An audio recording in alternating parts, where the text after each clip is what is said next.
we can return to that. Here with reaction, Fox News contributor, former House Speaker Newt Gingrich. Mr. Speaker, great to have you. You're saying that Trump, even now, is the de facto president, and I kind of agree with you. I mean, I don't think anyone really cares what Joe and Kamala have to say anymore, except I did laugh when she started giggling again. I do kind of miss the word salads, and I do miss Joe mumbling and bumbling and stumbling and bumbling. I kind of miss it a little bit. Look, I was so glad that she gave that speech today, because ever since Election Day, I've had such joy in my heart, to paraphrase Jill Biden. And now I was reminded once again today, watching Kamala Harris, why I have so much joy. I think everyone I talk to who's really thrilled by President Trump, and we talk about how would we feel right now if Kamala had actually won. And she reminded us again today what a total, utter disaster that would have been. But I want to go a step further. I did write a piece at Gingrich 360 describing the de facto president, because it's clear. And if you watch day by day, President Trump, both in his international relations, I mean, he may have broken Trudeau's government in the last 3 days because Trudeau's strongest ally resigned in disgust at how Trudeau had caved into Trump. And literally, I think Trudeau may lose a vote of confidence in Canada.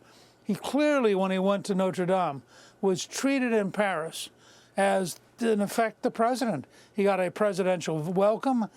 He met with, I think there were 82 government leaders from around the world. He kept meeting with key people. And I think that President Trump is already beginning to have a direct impact.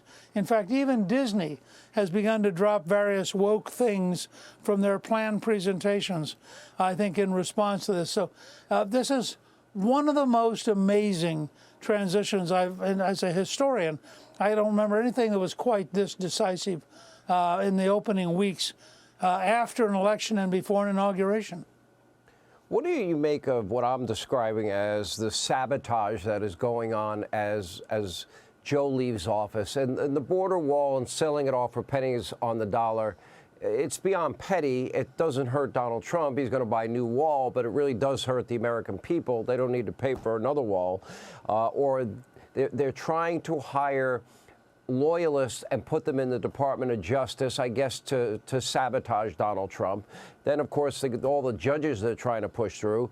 Then the tens of thousands of federal workers that they're allowing to work remote, or the deal they just made with China, which Donald Trump would never go along with, never would have made that deal as it relates to, trading, technological information, which they're weaponizing.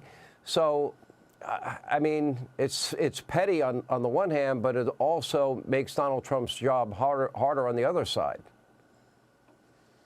Look, I think when you look at the vote of the American people, and you look at how clear the issues were, and you see some of this going on, I mean, it's not technically treason, but it is certainly a deliberate and willful undermining of the American people. Not undermining Donald Trump.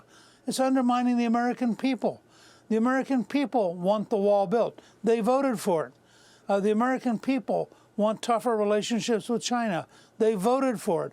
And I'm watching what I think is a deliberate and I think malicious and despicable undermining of the American people. They're not just undermining President Trump. They're undermining the American people. And frankly, for example, you'd mentioned this earlier, and I think the more I learn about it, the more astonished I am. The Congress right now should be demanding records on every single commutation and pardon, because you have some really sick people who Joe Biden released. I have no idea how they got on the list, and we ought to be able to track down every memo, every single example. Why were these people, some of whom are pretty sick, child pornographers, people who are totally corrupt, people who bankrupted small towns? I mean, it's hard to understand how they made that list. And I think what the American people deserve is the truth. And we ought to be the people committed to giving the American people the facts. All right, Mr. Speaker, we appreciate you being with us. Hey, Sean Hannity here. Hey, click here to subscribe to Fox News YouTube page and catch our hottest interviews and most compelling analysis. You will not get it anywhere else.